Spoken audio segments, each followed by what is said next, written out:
राधे राधे दोस्तों। अहिल्या ब्रह्मा जी की मानस पुत्री थी। सृष्टि के निर्माता ब्रह्मा जी ने एक स्त्री का निर्माण किया जिन्हें वे अहिल्या के नाम से पुकारते थे।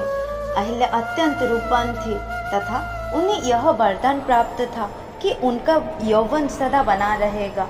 उनकी सुंदरता के सामने स्वर्गलोक की अप्सराएं भी फीकी नजर आती थी।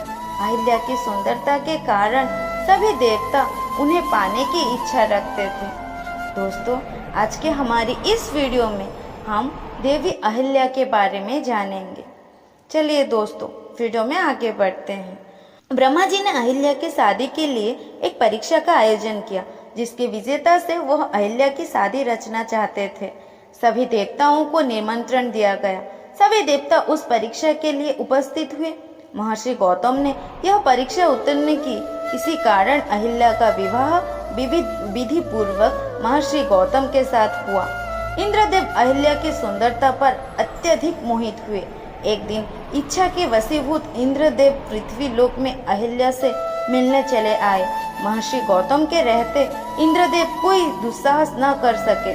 इंद्रदेव ने अहिल्या से मिलने के लिए एक योजना बनाई तथा चंद्रमा उस योजना में शामिल किया कि जब महर्षि गौतम प्रातःकाल गंगा स्नान के लिए जाएंगे तो उस समय का लाभ उठाकर वह अहिल्या को प्राप्त कर लेंगे। योजना के अनुसार चंद्रदेव ने अर्धरात्रि को मुर्गे की बांग दी। गौतम महर्षि समझे कि सवेरा हो चला है। वह तुरंत उठे तथा गंगा तट पर स्नान करने चले गए। महर्षि गौतम के जाते ही इंद्रदेव ने गौतम महर्षि का रूप धारण कर घर में प्रवेश किया तथा पहरेदारी के लिए चंद्रमा को घर के बाहर बैठा दिया।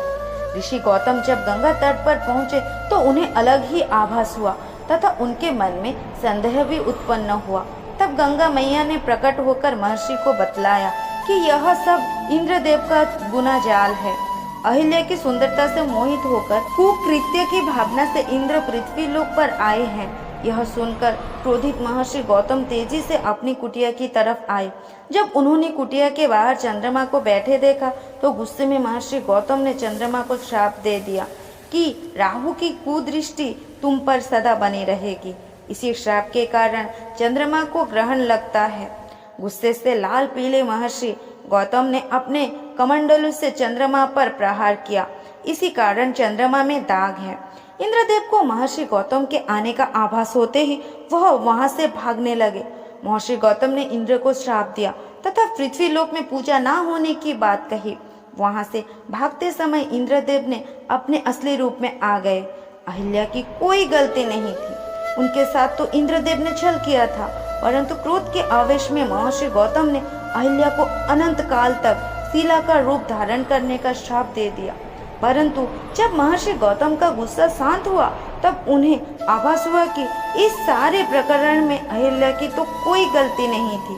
उन्होंने जो श्राप अहिल्या को दिया था उससे उन्हें काफी दुख हुआ, परंतु वह अपना श्राप वापस नहीं ले सकते थे। तब उन्होंने अहिल्या की शिला से कहा, जब तुम्हारी शिला पर किसी दिव्य आत्मा के चरणों की धूल स्पर्श करेंगी तब तुम अपने असली रूप में आ जाओगे। इतना कहते ही महर्षि गौतम वहां से चले गए। युग बीत जाने पर महर्षि विश्वामित्र राक्षसी ताड़का का वध के लिए अयोध्या से प्रभु श्री राम एवं उनके भाई लक्ष्मण को अपने साथ लेकर आए। ताड़का वध के बाद भगवान श्री राम के वन में एक तरफ वीरान पड़ी कुटिया पर पड़ी तो वह वहां गए तथा अपने गुरु महर्षि विश्वामित्र से पूछा, गुरुवर, यह अत्यंत सुंदर कुटिया किसकी है जहाँ इतनी वीरानी है? प्रतीत होता है कि युगों से यहाँ कोई आया गया नहीं है। कोई पशु पक्षी भी इस सुंदर कुटिया में नजर नहीं आ रहा। आखिर इसका क्या कारण है? इस रहस्य को बताइए। तब महर्षि विश्वामित्र ने कहा, हे प्रभु, यह कुटिया वर्षों से आपके आने का इंतजार कर रही है। इस कुटिया में आप जो शिला देख रहे हैं यह आपके चरणों की धूल का युगों से इंतजार कर रही है। भगवान श्री राम ने महर्षि विश्वामित्र से पूछा, आखिर इतने वर्षों से यह शिला क्यों मेरी चरण रज का इंतजार कर रही है? इतना सुनकर महर्षि विश्वामित्र ने भगवान श्री राम एवं लक्ष्मण जी को अहिल्या की पूरी कथा सुनाई। पूरी कथा सुनने के बाद भगवान श्री राम ने अपने चरणों से उस शिला का स्पर्श किया।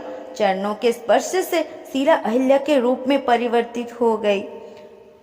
उस अवसर पर भगवान श्री राम ने अहिल्या से कहा कि इस सारे प्रकरण में आपका कोई दोष नहीं। अब गौतम महर्षि भी आपसे क्रोधित नहीं है। अहिल्या के वास्तविक रूप में आते ही वीरान कुटिया में फिर से बाहर आ गई।